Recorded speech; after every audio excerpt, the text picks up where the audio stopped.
Yeah, Aangwaamas, has lots of definitions. If you're waiting for somebody and they show up late, you can just say Aangwaamas, like finally. Or when you say Aangwaamas in, you're telling people to travel safely. Be careful wherever you go. Aangwaamas in. So there's many different pronunciations also. Aangwaamas, Aangwaamas, Aangwaamas in, Aangwaamas in. And those are the different dialects. Um, so it has lots of meaning. Finally is a good one. Finally, it's finally happening. Or finally, you finally arrived on Guam. The Red Lake Nation is our homeland. In geography, it is the largest Ojibwe place in the United States or Canada completely owned by its original people. When the United States and the state of Minnesota were expanding their territory, our ancestors worked against great odds to maintain our political and cultural sovereignty and our way of life.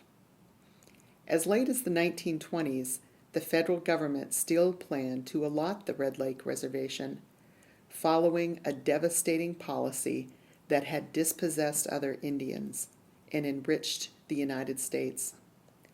Our leaders steadfastly refused to allot the reservation, insisted on communal landholding, and we, their descendants, are the beneficiaries of their sacrifice and efforts. Red Lake is still Ojibwe country, our homeland. An interesting political leader emerged at Red Lake in these years, Peter Graves. Born at Red Lake but educated in Philadelphia, Graves went to Washington with the 1899 Red Lake delegation, where he also served as interpreter. In 1918, he was part of a committee that would write our first Constitution and later served as Secretary-Treasurer from 1920 until his death in 1957. He was the unofficial chairman long before the title existed at Red Lake. Professor John Barrows teaches classes on constitutionalism in the law school at the University of Minnesota. An Ojibwe of the Nawash First Nation in Ontario, he is a leading scholar of Indigenous and constitutional law. Barrows points out to students that nations all over the globe have constitutions, including Indigenous nations, and that it is useful to think of constitutions much like the headwaters of a river. If a healthy ecosystem is in place at the headwaters, then everything works well downstream. However, because of political and societal change, constitutions can be revised. Times change, and the constitutions that have often been drafted in tribal communities were done with the federal government very strongly in mind. Now, I know Red Lake here has tried to resist the federal government all along, but nevertheless, there were concepts that crept into the way of organization that might not have been Anishinaabe people's first choice. And so a reason for revising a constitution is to make it more consistent with the values and the goals and the aspirations and the objectives of the people in today's world.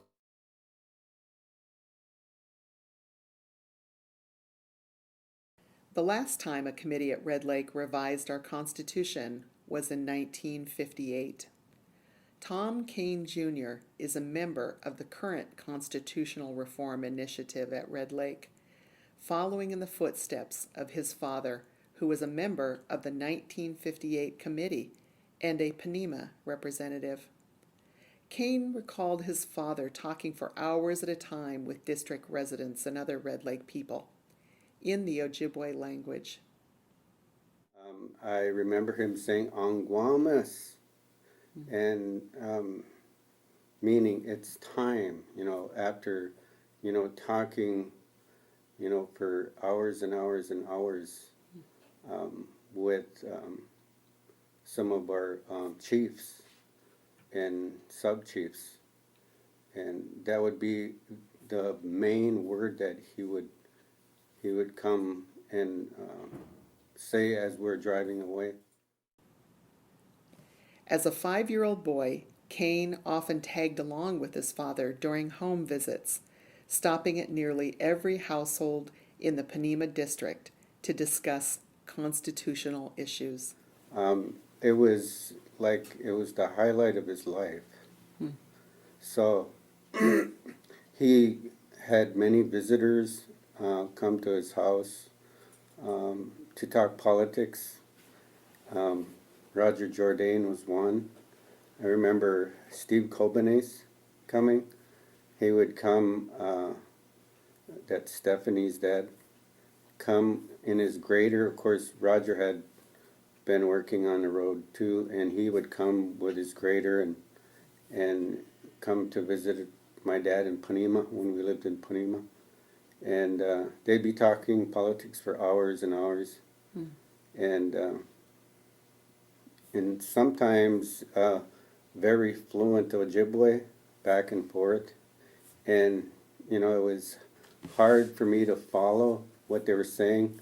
But when it came to when they would be laughing, then, of course, I would laugh too. So I just thought it was funny how they would talk politics in Ojibwe.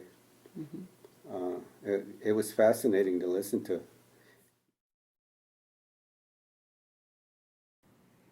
Assisted by a grant from the Bush Foundation, a new independent committee was formed, apart from the current tribal council. Composed of a dozen Red Lake citizens representing each of the reservation districts, as well as the urban areas of Minneapolis and Duluth, the Constitutional Reform Initiative Committee began meeting in 2013. Our historic mission is to study the early Red Lake constitutions, learn more about constitutionalism, engage our fellow citizens on issues important to them, and eventually to draft a new constitution for a tribal referendum. Aangwaamas, it's time.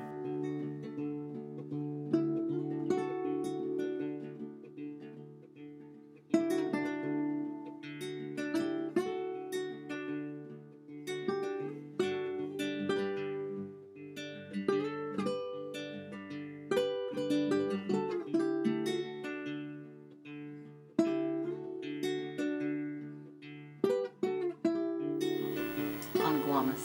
Aangwaamas!